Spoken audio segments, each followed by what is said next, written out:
Hey guys, I got out of Spider-Man No Way Home a little bit ago. I'm recording this in my basement just so I don't disrupt my family.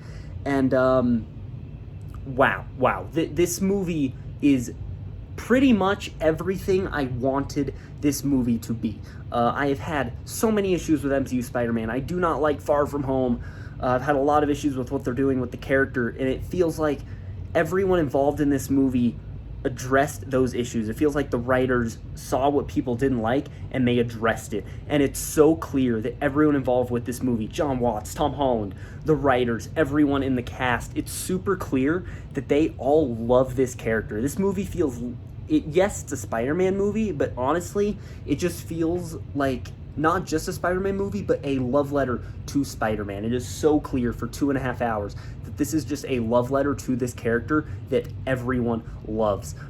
Fantastic performances across the board. Tom Holland, performance of his career so far. He was amazing in this movie. The two scenes that almost made me cry were because of Tom Holland. Zendaya, fantastic as MJ. I gotta shout out two people. Marissa Tomei as Aunt May. I didn't think they would make me like Aunt May, but they did. I really ended up liking what they did with Aunt May in this movie. And Willem Dafoe as Green Goblin. Better in this movie than he was in the original Spider-Man movie.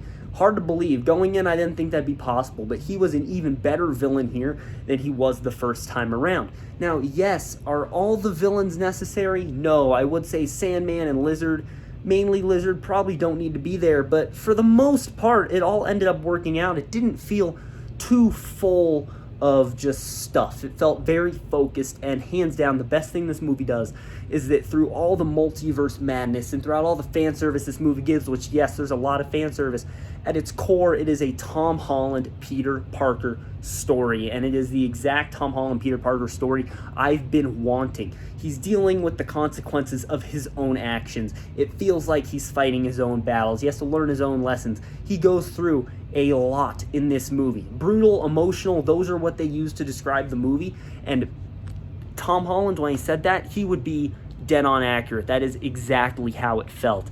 And we know we're getting more Spider-Man movies. Amy Pascal did a very terrible job of keeping that secretive. And with how this movie ends, I am beyond excited to see what the future of this character looks like in the MCU. I would say that the end of this movie took Tom Holland from being MCU Spider-Man to being Spider-Man. That's how great this movie did. I cannot wait to see what they do with him in the future. Just go see this movie. It is fantastic. Is it the best MCU movie?